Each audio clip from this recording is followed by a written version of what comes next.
What's up, everybody? Welcome back to Ethan's Exotic Escapades. Today we're going to be checking out Aquatic Planet and meeting with my friend Todd. He owns the store, and we're going to be getting an exclusive behind the scenes look and tour of this awesome pet shop.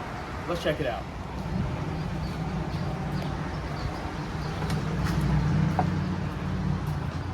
This is Todd Appleby. Hey, I'm the owner of Aquatic Planet in Greenwood, and we're going to share with you today a bunch of the things that we have to offer. You might hear a little bit of the philosophy, but mostly what we have here is fish, all kinds of fish. We have some amphibians, and we have reptiles, a few lizards, and mostly snakes. If you haven't already, now's a good time to like and subscribe to join the tribe. Right behind him is some art that he actually did, and it looks really, really good. Yeah, I'm a former art teacher. I taught art for about 22 years, high school, overseas, and also am a tattoo artist. So, but yeah, it's things like that that have taught me how to kind of just look at a photograph and draw it up there, and I kind of felt like we needed an impact in the middle of, or at the beginning of the store, so it would kind of let people know where they were. And I'm probably going to add a couple things. I think I'm going to add a lizard coming down pretty soon, you'll see up there. All right, we're going to go ahead and get started with the tour, and we're going to start with this big tank right here in the front, and we're going to talk about what kind of fish these are. Yeah, so these are mostly Severum cichlids. Almost everybody in here is a cichlid. One of the things that I focus on at Aquatic Planet is there's all kinds of cichlids you can get, and cichlids tend to be very territorial, and because they're territorial, and usually they are territorial because they have a high sex drive, so they want to mate, they want to have their own little territories where they lay their eggs or they hold their eggs, and they don't want other fish around, and so they kind of get a bad rap a lot of times for being a mean fish, but they're really not a mean fish. They just want to be territorial and kind of hold their ground. So what I do is I try to offer Severums, chocolate cichlids, electric blue acaras, rainbow cichlids, and there's a few others that I like to have in here because I'm tired of having people come in and say, my fish is killing everything. And so I try to show people if they want cichlids, because then the reason why people want cichlids is because they're very personable. They'll come up towards you. They just seem a little bit more intelligent the way they interact with each other. But you don't want the mean ones. Sometimes if you have a really mean one, you can only have one or two in the tank. Well, if you want to have more, then the philosophy that I try to show here in my display tanks is that I have the ones that are kinder and gentler. And so these guys are, some of them are approaching full grown, some of them are bigger than others. There's some dark ones in there as well.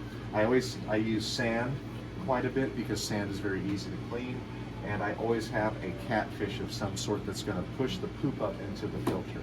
This is a 180-gallon aquarium, and there's 30 gallons of a sump that's underneath in there. So pretty easy to maintain. I've got a 90-gallon over here. This guy's my favorite fish right here. Yeah, that's catfish. A Synodontis eupteris featherfin catfish. All of the Synodontis catfish come from Africa, but some of them are bred here, especially down in Florida. It's a great fish, only gets about 9 inches. It's sweet to everybody else in the tank. It's really good to put with cichlids. It doesn't start any fights. It just kind of minds its own business. When they're small, they hide all the time, but once they're big, they start to come out, and here it comes again. It's a kind of a fun fish. It kind of operates a little bit like a shark as well. When it puts that dorsal fin up, it's a lot of fun. Once again, here I have 2 redhead tapajos along with the featherfin catfish, and there's also a red-tailed botia in here, and they tend to swim on the bottom and they push the poop up into the filters. I use Cicha canister filters quite a bit. In here, canister filters to me give you the premium, optimum kind of filtration of your tank. It holds a lot of beneficial bacteria. I do a few things to kind of soup it up and modify it a little bit by adding more sponges into it than the other type of media that it comes with, and I've had really good success with that.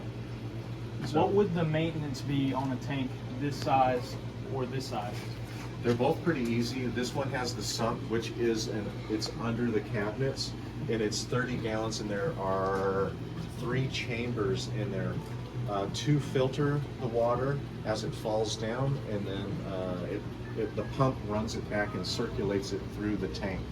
That one's pretty easy. It takes me about 45 minutes to an hour to do a water change, and I try to clean out the filters. I actually pull out these big filters in there, run to the back, wash them out, and then reapply them inside the filter. Then I drain water out. I have a sump. It's an electric portable sump that I put in there and run the water out into the parking lot. I usually do that when there aren't customers in here. This one is super easy. It takes me about 5 to 10 minutes maximum to even clean out the filters. This is the canister filter underneath by Cichlid. It's an Italian-made company, really good company, great customer service. This one, I don't even vacuum these anymore. I just drain the water out.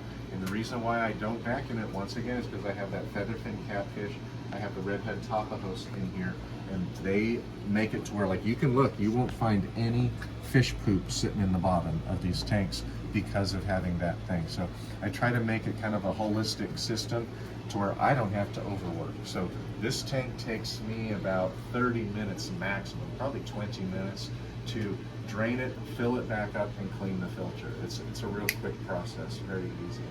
Now we're dropping in some food pellets to see if we can get this guy down here out, because he's very beautiful. This is a Synodontis negrita gold catfish. It's not a catfish you're going to find every day. He'll come out in a second.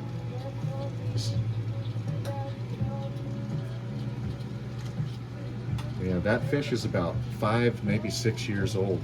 He's been here since I had the store, and he loves to hide in that barrel. But he comes out to eat. He's just a little bit shy. He's always kind of shy. All right, now we're going to get out these 2 snakes that are up here at the front. I'm going to be getting out this Honduran milk snake.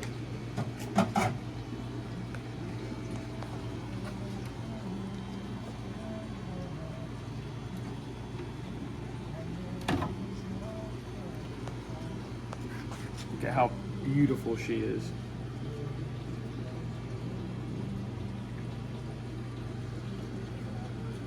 One of the nice things about having the native snakes is you don't have to put a heating pad in there with them, as long as your house isn't super cold. And this one gets handled a lot, so it's not trying to get away all the time. Typical milk snakes, rat snakes, will try to get away all the time if they're not held quite a bit. So that's one of the things I try to do here, is hold the snakes a lot so that they can be enjoyed and you don't have to worry about always fighting and worry about them taking off. Ball pythons are also really good. This is an orange dream piebald female ball python. She was a little nasty when she came in. She was striking at everybody and doing everything, but I have a little technique, and plus holding her quite a bit kind of gets her out of that. But you can see her tail is all white, which that's really sought after. She's got some really nice oranges in there. And she is behaving so much better. She's finally, when she came in also, she was so young, she was not eating mice on her own, and she has now started eating mice on her own. I had to force feed her a couple times, which is real easy. It's not a difficult thing to do, to force feed them. Could you tell us about one of the interesting things that happen with pythons, especially with food? Like if they get bitten by There we go. trying to strike. If they get bitten by their food, like a mouse, whenever they're young, yeah. will that make them not want to eat? Sometimes, and sometimes snakes will be worried about the color of it. So if they were bitten by a white mouse and they didn't like that bite, then a lot of times they will refuse white mice and they'll only take the black ones or the beige ones or the milk cow looking ones. Yeah, she just struck, I think, just because the fingers were moving in front of her quite a bit. She still has a ways to go, but you know, I'm not afraid of her right now. She's doing just fine. This is a good improvement from where she was when she was striking all the time before. Another really good thing about a ball python, and I sell mostly ball pythons, is they don't get really big. They only get, a male might get up to 5 feet and a female might get up to 6 feet. These are good snakes that are for beginners. They're easy to take care of. You don't have, there's not a whole lot of time invested in them. You can do homework, like kids can do homework, just have them wrap around their wrist. When they're big enough, they'll wrap around your shoulders and your neck and stay there. But it's a really good beginner snake, easy to take care of. You just really need a heating pad. I don't do lights for mine because these are nocturnal snakes from Africa that live in termite mounds most of the time, so they're nocturnal. How big does the Honduran milk snake get? They'll get about 5 feet long and about as big as round as like a 50-cent piece. So they'll get about that big around. Yeah, about 4.5, 5 feet, something like that. And a lot of times they're a pain in the butt. They're escape artists because they can get so thin, their head's really small. They can get away pretty easily, but so you do have to keep on that. I always recommend people getting front opening terrariums for their snakes because it's so much easier to get them in and out. People are more likely, if they don't have to take the clips off, take the lid off, set the lid down, and just grab, if they can just open the door and grab the snake, it seems a lot better for them to be held and be a kinder, gentler snake. I love that white on them. Sometimes I get blue-eyed Lucies that are, it's a blue-eyed ball python, but they're all white. The whole body is white like this girl is. I think she's smelling the milk snake. Another interesting thing about milk snakes is they actually get commonly confused with coral snakes. And if you look at the coloration on this milk snake, you can see this pattern tells you that it's not venomous. Coral snakes are venomous, and they're killed commonly all the time because no one wants to get bitten by a venomous snake. But a lot of times people will mistake milk snakes for coral snakes and kill them. Also has some shrimp in here. You're gonna have to get really close so that you can see these guys. Let's see if I can find one. There are a lot in here actually because I saw some. There's one back down there. I don't know if y'all can see it. Yeah, there you go. You can see it real good. You can see him sifting through the sand over there. That's so funny. Okay, now I'm over here at the axolotl tank, and if y'all have seen my short and last video, I actually have an axolotl. Mine's black though, and this one is actually an albino. And we're about to feed this guy in a second. So I can show y'all him feeding. All right. I have tongs here. Can I use tongs? That's fine. I'm gonna see if I can drop it right in front of its face, see if it'll get it. Oh, there we go. You got it. That was a dramatic one. Yeah, he's going crazy. He's still got some of it left in his mouth.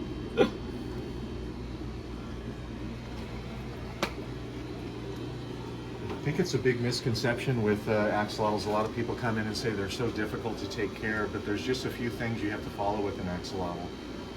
One is you need the temperature to be down around 70. 68 is what I always shoot for, 68 to 64. So you really want to keep it in a smaller aquarium, like a 20 long. They also will gulp air, so you don't want a tall aquarium. So that's an issue. You want to have sand in the bottom because they can become impacted and then die from that if they eat a pebble or a stone. The other thing is the pH needs to be 7.0 or 7.2, which is neutral or slightly alkaline. You can't have an acidic type of water in there for axolotls. The other thing is the ammonia. You need to keep the ammonia down to 0 or as close to 0 as you can keep it. It can come up to 2.5 and they'll be okay.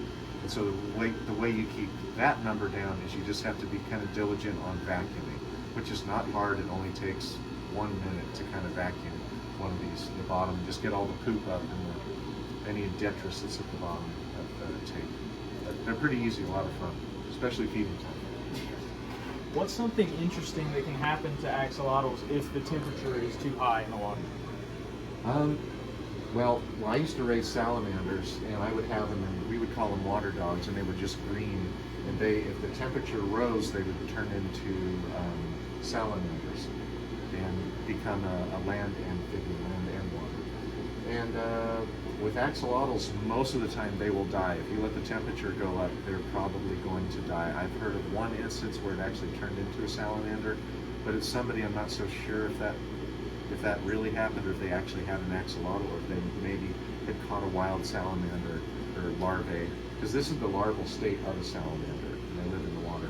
You really don't want to mix fish with them as well, because fish tend to see their pretty little gills flowing and they want to go pick at them and eat them. So I always recommend no fish with them. And they're also a little territorial.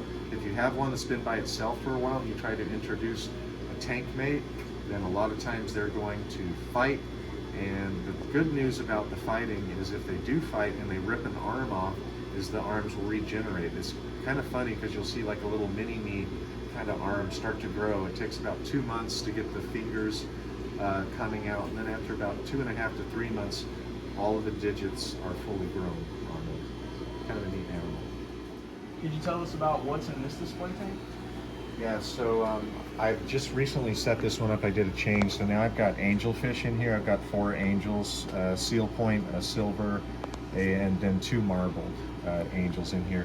But also I have Congo tetras. Congo tetras are a good seller, and it's a fish that a lot of people don't know about. You have to pay a little bit more money for them, but when they get big, like the big male in the back, and they get the flowy fins, they have a nice rust band and an aquamarine band with them. They also have albinos. That's an albino female that's toward the bottom in the back there. But these are gorgeous fish, very peaceful fish, and they have a lot of movement in the tank. And when I had them at my house, these are the fish that people would always go to and be like, wow, that fish is really cool. And so this is one that when you get them in there, they come in there only about an inch long. They don't look like anything. They're just like silver and bland. But that's why I use the display tank to grow them up big. And people every day, somebody asks me to sell them my display fish, and I can't do that. The reason why is because I want people to see how big the fish get, so they know, so that when they have a 5-gallon aquarium and they're wanting to put an angelfish in there, they can see that the angelfish is going to be way too big for that 5-gallon aquarium. It's kind of like asking us to live in a bathroom for our whole life. So. And then this guy in the back here, I don't know if you can see him. This is a bristlenose pleco, and something really cool right here on the filter back here. The bristles on top of his, yep. Something really cool about these bristlenose plecos is that Todd actually breeds these, and that's an albino. Yeah, I've got a setup in the back. They just had a new batch, so I've got teeny tiny little babies in the back. They're really easy to breed as well. You just have to have, the key to them is they need to think that it's a tropical storm has come through, and so if you add cold water in there, like when you do a water change, they think it's like, it stimulates them to breed. They think it's like a big rainstorm has come through, like something that's attached to their DNA over years, their instincts. When that cold water comes in, they think, oh yeah, it's time to make babies, and they land. All right, now we're gonna go down this row of all of these aquariums and talk about what we have in each one. And so I built all these racks brand new, and one of the things I changed is I didn't want a shared water system for all of the tanks, and that's a problem that a lot of fish stores have, is they have a big water pump and a big tub, and it circulates the water, and every aquarium shares the water. So the problem with that is, if there's inevitably we always get fish that come in sick. Every now and then you'll get a batch of fish that are sick. Well, if you have a batch and you're not sure that they're sick already, you put them in a tank, then they're going to spread that disease through all the tanks. And so I have, all of mine are separate. And so I have sponge filters in every one of mine. So the water is not shared, so that if there is a diseased fish that comes in, it's contained, and I can treat it much more cheaply because I'm only treating 20 gallons of water versus 200 gallons of water. So that's a lot better. Yeah, I try to have a good variety of fish. Everything is color coded. Green tags mean it's a really sweet community type fish. Yellow tags and red tags mean that it's going to be an aggressive fish, or what I would normally say a more territorial motivated fish. And every time I give a receipt to somebody, they get the name of the fish on that, which I think is really important because they can go home and research that fish a little bit better. What's something interesting about these very bright fish down here? Yeah, these guys have been genetically modified and they have a patent on them, so they're more expensive. They were originally a white skirt tetra, and then they were genetically modified. The way I understand it, it was with jellyfish gene to get those colors. So they have not been cruelly injected with color or, you know, dye. They have been genetically modified to bring those colors out with a gene from a jellyfish. And the original fish of these is a white skirt tetra. These guys here, these are actually long fin white skirt tetras, but that was the original fish that they modified and made colorful. A lot of times people will come in and they always want these yellow fish, but these are African cichlids, and African cichlids breed very easily, and therefore they're very territorial and they can be fussy with each other. This is an Mbuna yellow lab is what we call them. People always want that, but this is a fish that requires some kind of intermediate understanding, because you often, once they get larger, are going to have behavioral issues and territorial disputes. They don't play well with others, so there's techniques you have to do to get them to where they will live with everybody. Here's another tank that has some cool fish in here. These are blind cavefish. They don't have eyes. Wow. And they're a lot of fun. If you put your finger in the tank for about a minute, they will discover your finger and come up and start nibbling on your finger. In here I have white clouds and then neon tetras and cardinal tetras mixed in there. So these are kindler, gentler fish. There's all kinds of people. Some people want cichlids that are going to interact a little bit more, and some people want just sweet, fun little fish. I love these. The hoplo catfish. Yeah, the hoplo catfish come from northern South America and lower central South America. I love chocolate cichlids. This is a chocolate cichlid. This fish is going to get about 10 to 12 inches long. They're great tank bosses. They look like an Oscar, but they're much nicer than an Oscar. Try to keep up a really big selection. I've got a couple of large aquariums here.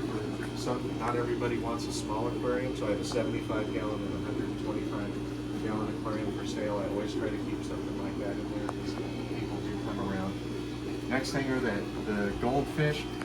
People are always wanting me to sell them these big goldfish. Well, these take a while to grow. This is an Aranda, and he has that helmet. That helmet actually feels like gel. It's real kind of gooey, kind of like a gel helmet. But that's a fun fish to have. This is a 29-gallon. So I have that's about stocked to its maximum content. This is a Jurupari cichlid. It's such a sweetheart. They won't even stand up for themselves if they're getting beaten up. So that's a fish you have to keep with other sweet fish. And then we have, this is a full-grown albino corridora. You don't see them full-grown. Usually we see them about an inch long, but once again, this is a great fish to have in here because it pushes the poop up into the filter. Then we have your guppies, all kinds of other loaches, skunk loaches, dojo loaches are a lot of fun. They grow really quickly. They're really food motivated. They'll get about 9 inches long. Fun fish to have. And these guys will eat snails too, right? Yeah, a lot of the loaches. Those guys will eat them not the same as like a botilla loach. A botilla loach has bones in the front of their face that they will push up into a snail and then pull out, and they'll cut the snail, lacerate the snail, and then they'll eat the snail. They're from Southeast Asia most of the time. Oh, wow. Yeah, I love these guys. Yeah, those are clown loaches. If you have snails, those will eradicate every snail in your tank. They're really sweet fish. They love to school. They love to have groups of like 4 to 6, and they'll just kind of sit on the bottom a lot of the day by themselves. Right now, those guys want to eat. Probably some of my favorite fish, the fish that I used, that I drew on the front, is the electric blue acara. And on the logo on the shirt, this was taken from an electric blue acara. Very sweet fish, good fish to pair with angelfish. But then my favorites are severums. These are little baby severums. That's a red spotted severum. Those are my favorite. Those are the ones they have in the tanks up front that get about 9-10 inches long. Here's a nice tiger bottia. Here, he'll come over here maybe. There he goes. That's a great fish to have. That again will also eat snails. And those I don't recommend putting more than one of the same species together because they tend to fight a lot. And then we have the frogs, which I know you can talk about them. You I do. I have mine is really big, but these guys are getting a lot bigger. And then he has some albino ones in here too. This is the same exact African clawed frog that I have, except mine is a lot bigger. And these guys will eat worms, and well, when they're smaller, they can eat pellets. But you can see that guy right there. One thing that I actually learned from keeping them is that they'll like shed their skin and they will actually eat it. And then right behind you is some more of these beautiful angelfish.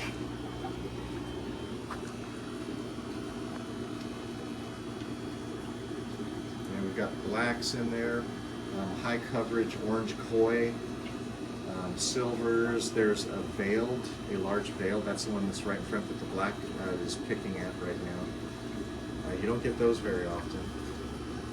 Those you really have to put with sweet fish because these guys are vulnerable. They can't swim fast. They're not real dynamic swimmers. We got some gorgeous Betta over here. This is one of my favorites. I mostly keep half moon Betta, and so that the half moons have the big flowy fins. They're a little more expensive. Let me see if I can get this guy to come out.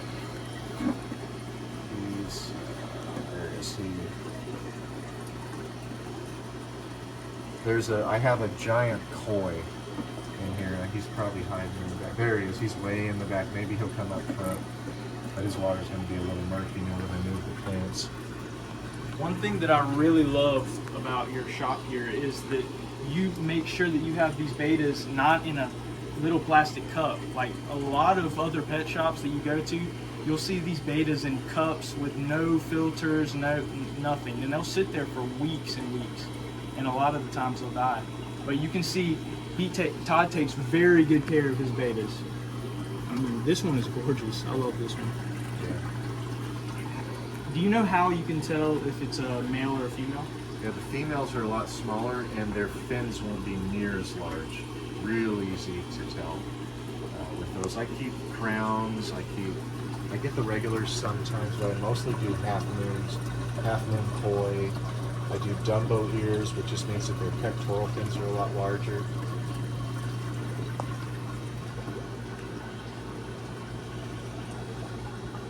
And then he has this really big koi pond in here where he has some variety of different koi. Yeah, I keep goldfish in here as well. I sell a lot of goldfish and a lot of koi out here. My stock is pretty low right now just because it's winter and it's too cold to introduce these. I have butterfly koi with the longer fins. That's a butterfly right there. And then that's a regular koi, the orange and black and white ones. That's a regular. This is a Greenwood, the one that's nibbling my finger. He has textured scales and they reflect light a little bit more, so they look shiny and kind of metallic. But this is going to be a big item come the end of February and into March, where people will start getting a lot of koi for their koi ponds at home. And then this is my reptile setup. We're planning on extending this a little bit more. I want to show you. I try to get really different ball pythons in here. I like red tails quite a bit too. She's a little nervous. She just balled up. But this is a superfly lesser, and she's a pretty good girl. But she's got a lot of lemon in here. She's almost a G-stripe as well along the ridge of her back. But she has struck a couple times, but she's pretty sweet. I always like to hold them first before I let other people hold them. I don't let children hold them unless I know it's a super sweet snake and the parent is right there beside them. But she's kind of peeking out. She's a little shy right now. But I try to have different types of snakes to offer here. So it's not just all the basic. I do have the basic ones as well. But that's a pretty sweet one there. This is another one that's kind of rare. He's really cool. He's got all kinds of freckles on him. He's a great eater. He's a sweet snake as well, but very different. This is a black pastel banana ball python. It's a male, so if he's lucky, he'll get up to about 5 feet long. So they stay small. You don't have to have as big of an enclosure. See, he's already moving around. That's a sign that he is comfortable. Like, he's kind of loose, which is good. There he goes. That's a good sign with a snake, is when they want to move and go explore. Then I know they're not going to bite. They're not staying real tight and kind of scared. One really good thing that you do with snakes here is you handle them a lot, and that's why they are so friendly. Yeah. Right now, all of my snakes, I can handle all of them. They're very easy. If I get one in that's a little fussy, I just do this training with a glove where I just keep touching their nose with the glove until they calm down and they learn that I'm not afraid of them. We kind of call that alpha. Yeah, you have to be the alpha to them and kind of show them who's boss. You take a look at this one down here. Yeah, that Beautiful one pattern. is a het ball python. So he looks pretty normal, but he is a little different. He's not just your normal basic ball python. Great eater. All of my snakes eat really, really well. I would never sell anybody a snake if it wasn't eating really, really well. And then he has this very beautiful leopard gecko right here. It has a very pretty coloration on him. Extremely bright.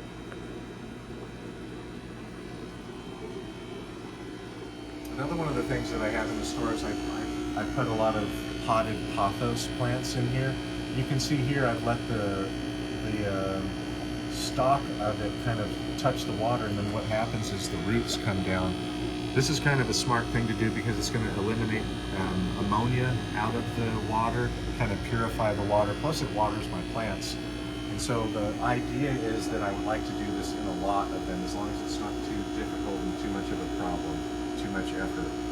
I've got a lot of sweet keyhole cichlids here, rainbow cichlids here. This is a regular blue Acaro cichlid. These are convex. Please don't bring me any more convex. People just keep bringing me these. These guys don't sell a lot because they don't play well with others, but they're cool fish. They have great personality, but you can only have a couple of them. You can't put them with everybody else. I have Geophagus veni here and redhead Tapajos Geophagus as well, along with Queen Dario boteas in here. So, and over here I have jaguar cichlids, little baby jaguar cichlids. Those guys get big. They resemble a largemouth or a smallmouth bass quite a bit. They're aggressive fish. And I have gouramis, and then we're getting to our corridoras and our swordtails and mollies.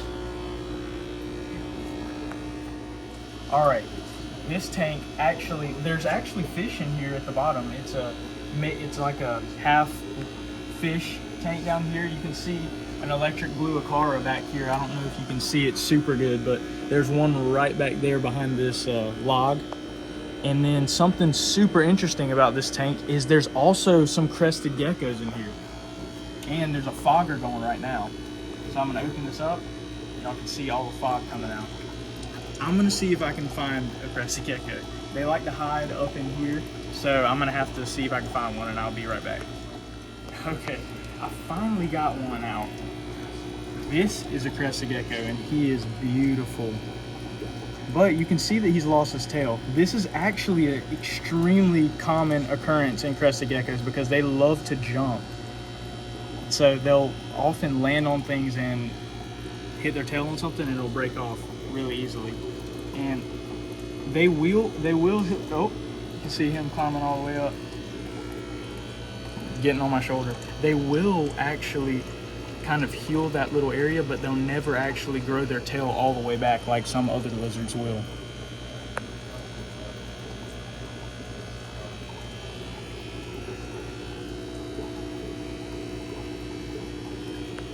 This is actually a full-grown crested gecko.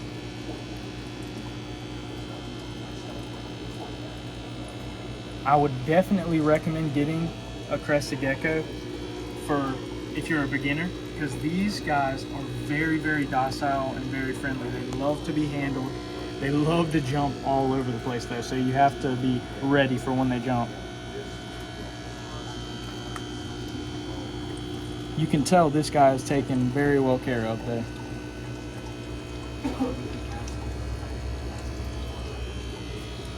And there is one more crested gecko in there. Oh, he just jumped. There is one more crested gecko in there actually, but that one is actually really far behind one of these logs in here, so I'm just gonna leave that one alone. But had to show you all the crested gecko. Took me a little while to get him, but finally got him. Now you can just see him chilling out. All right, let me put him back in his enclosure. We'll get his foot right here. All right, let's put him back.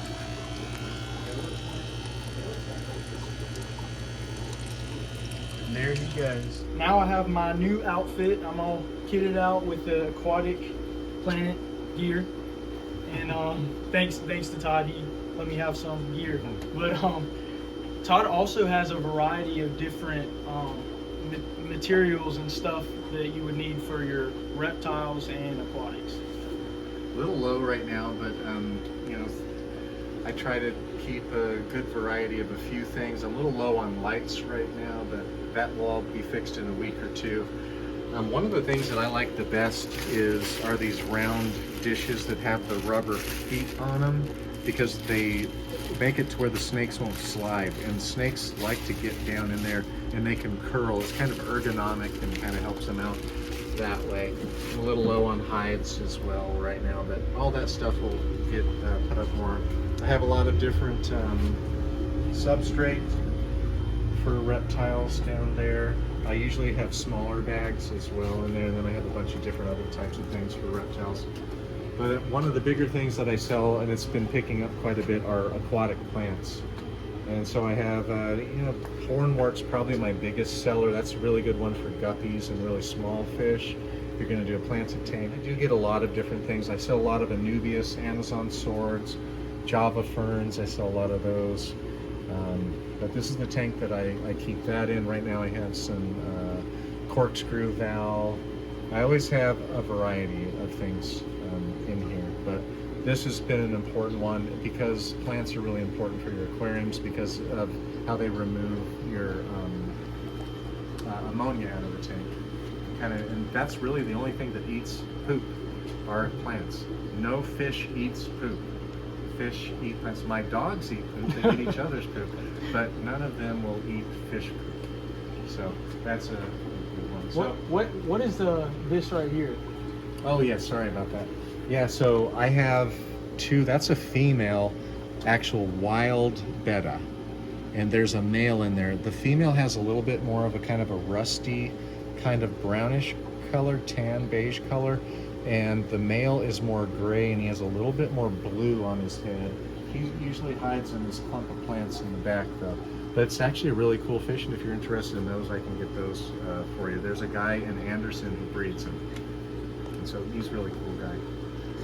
And we have, here's your area for filters, hang-on back filters, and then sponge filters with air pumps.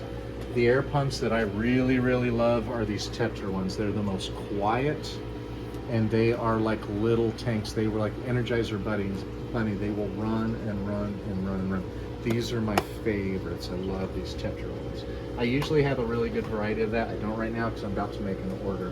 These are one of the best that you can get the titles because you can pull all the filters out in kind of a little basket thing that it has. Very quiet, and it also skims off the top surface as well. And the Aquion are always really good. They're pretty quiet, and one of the things about these that I really like is if your power goes out, they will reprime themselves and get going again, and that's sometimes a problem with fish tanks. I also do canister filters. They're down around here though. Canister filters. This is what I do with most of my bigger aquariums is I use the canister filters. You get the most filtration. I modify mine, like I said earlier, by putting extra sponge inside them.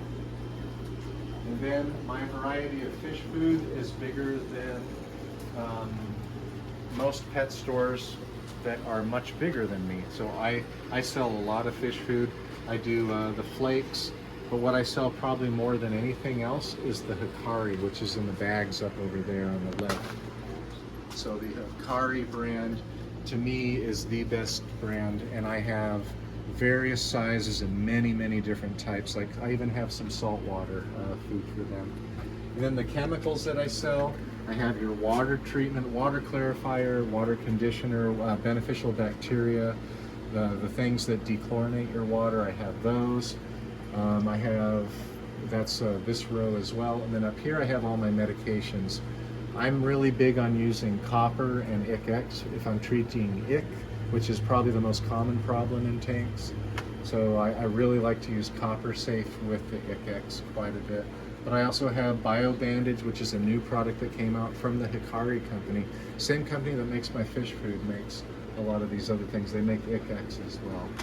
I use Paragard quite a bit. That's probably the one I use in the store. It's a really good antibacterial and anti-fungal.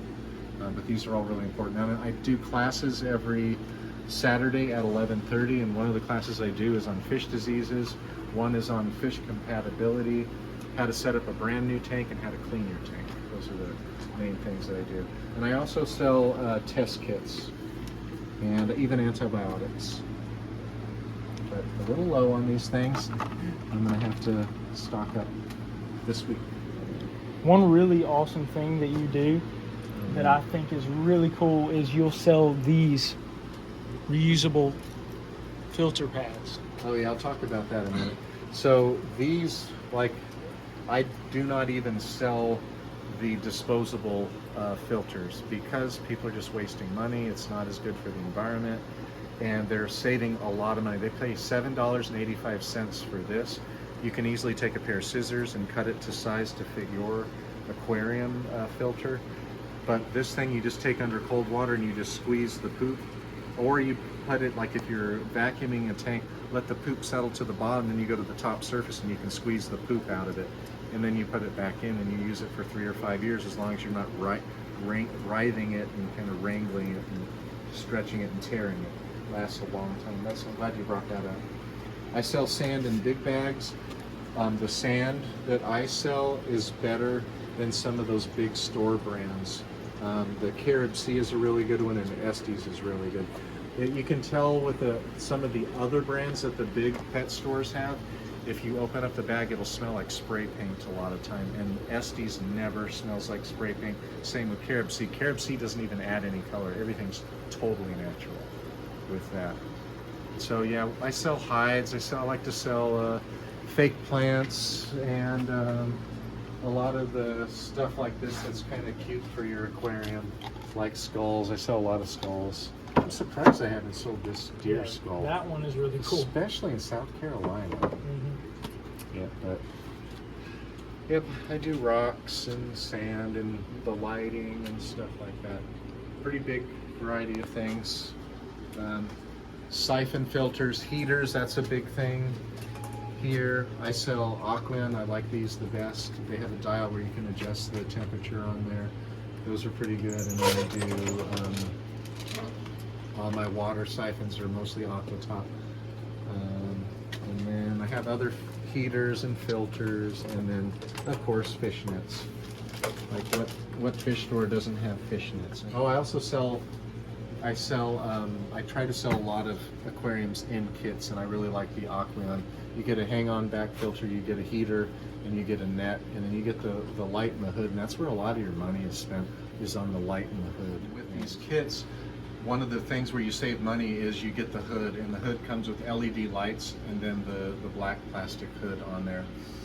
And so you save a little bit of money, not a whole lot of money, but this is kind of easy way to go, because all you have to add is your sand, and your decor to go in there with it. Okay, so that's going to do it for today. Thank you so much for having us today. It was a blast. I had so much fun today. If you guys like this video, make sure you like and And subscribe to join the tribe. tribe. And I'll see you on the next one.